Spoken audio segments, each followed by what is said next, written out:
Hoje vamos mergulhar num tema que provavelmente está acontecendo com você agora, mesmo enquanto você escuta a gente, o vício em celular. Acertei. Brincadeiras à parte, hoje a gente vai explorar os estudos do Georgiano sobre o uso abusivo do celular. Para entender o que acontece no nosso cérebro quando a gente se perde naquele scroll infinito, sabe? Mas calma. Não é para sair jogando o celular pela janela. O Georgiano também traz dicas para a gente retomar o controle dessa relação. E para nos guiar nessa jornada, a gente tem a presença do nosso especialista aqui. Me conta o que realmente acontece no nosso cérebro quando a gente fica fisgado pelo celular. É só falta de força de vontade ou tem algo a mais por trás disso? Olha, a verdade é que nosso cérebro é fascinado por novidades, né? E o celular é uma fábrica de novidades. Cada notificação, cada like, cada mensagem libera dopamina no nosso sistema de recompensa. Nossa. E isso acaba criando aquele gostinho de quero mais, sabe? Os estudos mostram que as pessoas subestimam drasticamente quantas vezes elas pegam no celular por dia. Achavam que era a cada 18 minutos, mas na realidade era muito mais frequente. É como se cada vez que a tela acende, a gente ganhasse um prêmio e isso reforça o hábito. Nossa, sabe quem é? Até por isso que é tão difícil largar o celular. Parece que ele tem um imã. E como os jovens com seus cérebros em desenvolvimento lidam com essa enxurrada de estímulos? Aí que a coisa complica. O córtex pré-frontal, que é responsável pelo nosso autocontrole, ele só termina de amadurecer lá pelos 23 anos. É como se fosse um carro potente sem freio, sabe? É mais ou menos assim que o cérebro de um jovem reage a esses impulsos digitais. Caramba. Agora faz sentido porque às vezes parece impossível controlar o tempo no celular. Mas me explica uma coisa, qual a relação entre o vício em celular e o estado de fluxo? Já ouvi falar, mas não sei exatamente o que é. O estado de fluxo é aquele momento que a gente se concentra totalmente em uma atividade e perde a noção do tempo. Ele pode ser muito positivo no trabalho e nos estudos, mas quando ele é acionado pelo celular, a gente acaba desligando do mundo real e mergulhando num scroll infinito. Verdade? Quem nunca se pegou horas no celular sem perceber? E o Georgiano, o que ele diz sobre como a gente pode sair dessa? O Georgiano tem 3 dicas para a gente ter uma relação mais saudável com o celular. A primeira é desconectar por escolha própria. A ideia é criar momentos sem celular no dia de forma intencional. Interessante. Mas como a gente coloca isso em prática? Só desligar o celular já resolve. Não é bem assim. A ideia é ser mais ativo na desconexão. Que tal deixar o celular em casa durante a caminhada? Ou combinar de ninguém usar celular durante o jantar com amigos? É sobre se reconectar com o mundo real, sabe? Adorei a ideia. É como retomar o controle do nosso tempo e atenção, em vez de sermos controlados pelo celular. Mas, e a segunda dica?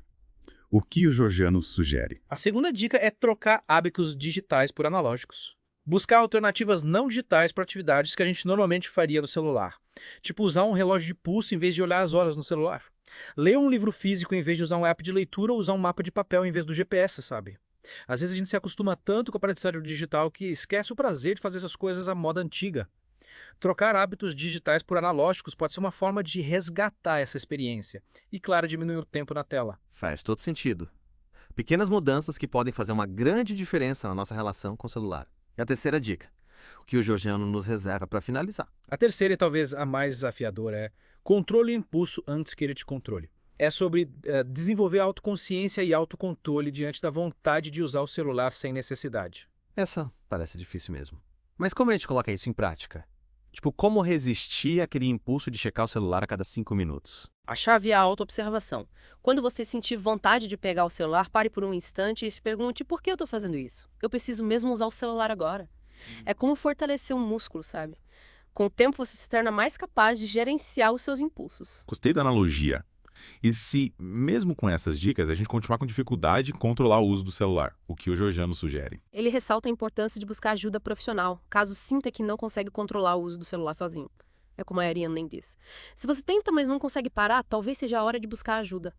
O importante é priorizar o que realmente te faz bem fora da tela. Buscar ajuda nunca é sinal de fraqueza, pelo contrário, é um ato de coragem. Mas antes de partirmos para a próxima dica, que tal a gente se aprofundar um pouco mais no conceito de estado de fluxo e como ele nos leva para aquele buraco negro digital? É como se a gente entrasse num túnel, sabe? No começo a gente está consciente do que está fazendo, mas aí à medida que a gente vai rolando a tela, o tempo vai se distorcendo, as horas viram minutos e a gente só acorda quando a bateria está quase acabando ou alguém interrompe. É exatamente isso. Parece que o tempo voa quando a gente está no celular, né?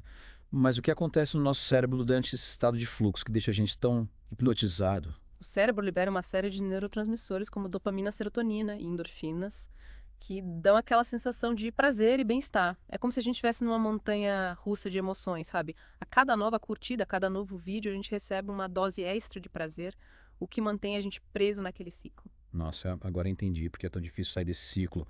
Mas então quer dizer que o estado de fluxo em si não é ruim. É só a gente que precisa aprender a controlá-lo para não ser controlado por ele. Exatamente. O estado de fluxo pode ser muito positivo em outras áreas da vida, como no trabalho, nos estudos, nos esportes, nas artes. A questão é que com o celular ele é facilmente hackeado para manter a gente conectado por mais tempo, mesmo que isso não seja benéfico para nós. Faz sentido?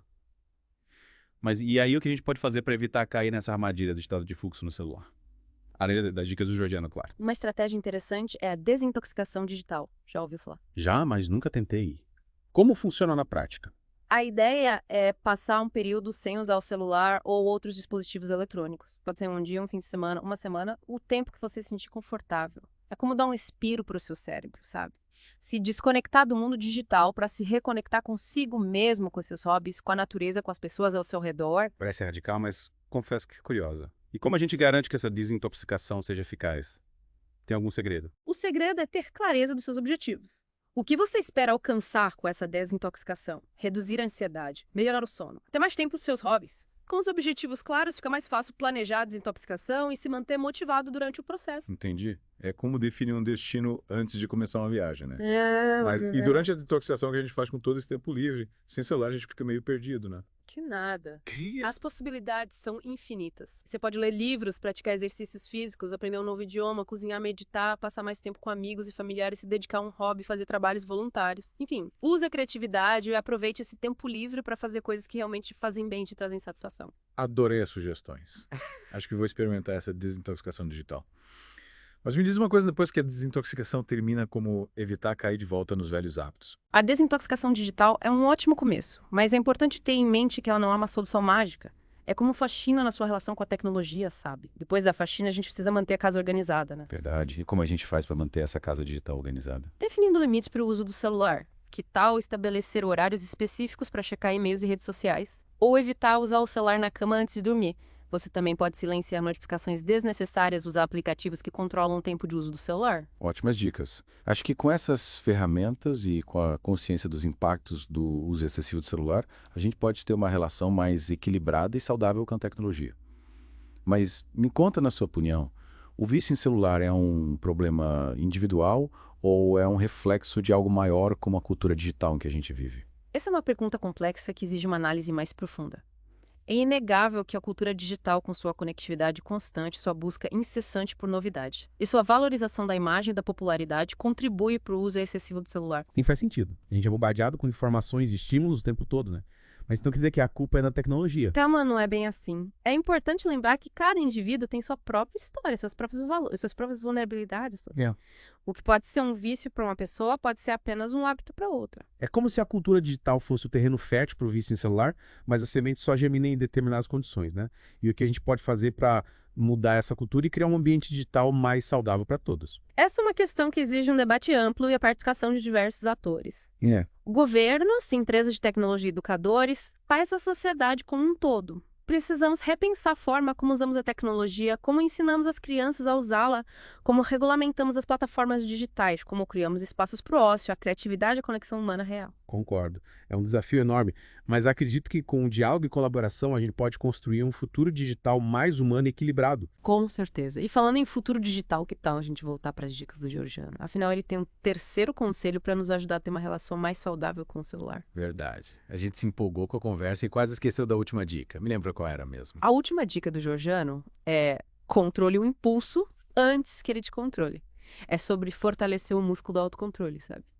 Resistir àquela vontade automática de checar o celular a cada minuto. Lembro que você falou da importância da autoobservação, né? De se perguntar por que estou fazendo isso, antes de pegar o celular. Mas na prática, como a gente coloca isso em prática no dia a dia? Tem algum exercício que a gente pode fazer? Uma técnica interessante é a regra dos 5 segundos. Quando você sentir o impulso de pegar o celular, conta até 5, respirando profundamente e se pergunta: eu realmente preciso usar o celular agora? Qual é a minha intenção? Parece simples, mas aposto que é eficaz. Às vezes a gente age no automático sem nem pensar no porquê, né? E essa pausa para respirar e refletir pode fazer toda a diferença. Exatamente. É sobre trazer consciência para o ato de usar o celular e, com o tempo, esse processo de autoobservação se torna mais natural e a gente começa a usar o celular de forma mais intencional sem ser controlado pelos impulsos. Gostei da dica. Vou tentar aplicar essa regra dos 5 segundos na minha vida. Mas mudando um pouco de assunto, me diz uma coisa, o Georgiano fala sobre o papel das empresas de tecnologia nesse cenário do vício em celular. Elas têm alguma responsabilidade. Ele não entra em detalhes sobre isso, mas destaca que a responsabilidade por um ambiente digital mais saudável não recai apenas sobre as empresas. Nós, como usuários, também temos um papel fundamental. Verdade. Mas o que a gente pode fazer como indivíduos para promover um uso mais consciente da tecnologia? Me sinto meio impotente diante dessas gigantes da tecnologia, sabe? Entendo o seu ponto. Mas a mudança começa em cada um de nós. Comece questionando os padrões de uso que nos são impostos. Por que a gente precisa estar conectado o tempo todo? Por que precisamos ter tantos aplicativos? Será que toda essa conectividade está realmente nos tornando mais felizes? Caramba, são perguntas que realmente me fazem pensar. A gente se acostuma com certos hábitos e nem questiona. Mas e como a gente pode romper com esse ciclo e fazer escolhas mais conscientes? O autoconhecimento é fundamental. Entenda seus gatilhos, aplicativos que te prendem às emoções que te levam a usar o celular em excesso. Com essa consciência, você pode começar a fazer escolhas mais conscientes e usar a tecnologia a seu favor, em vez de ser controlado por ela. É como se a gente precisasse desenvolver uma alfabetização digital, né? Aprender a navegar nesse mundo de forma crítica e consciente. E que outras habilidades a gente pode desenvolver para ter uma relação mais saudável com a tecnologia? A capacidade de concentração é essencial. Em um mundo cheio de distrações digitais, a gente precisa treinar a nossa mente para se concentrar em uma tarefa de cada vez, sem se deixar levar pelas notificações e mensagens. Práticas como meditação e mindfulness podem ajudar muito nesse processo. É interessante. Então, além de cuidar da saúde física, a gente também precisa cuidar da saúde mental e da capacidade de concentração para lidar com os desafios do mundo digital. Com certeza. E não se esqueça de buscar atividades que te proporcionem prazer e satisfação fora do mundo digital.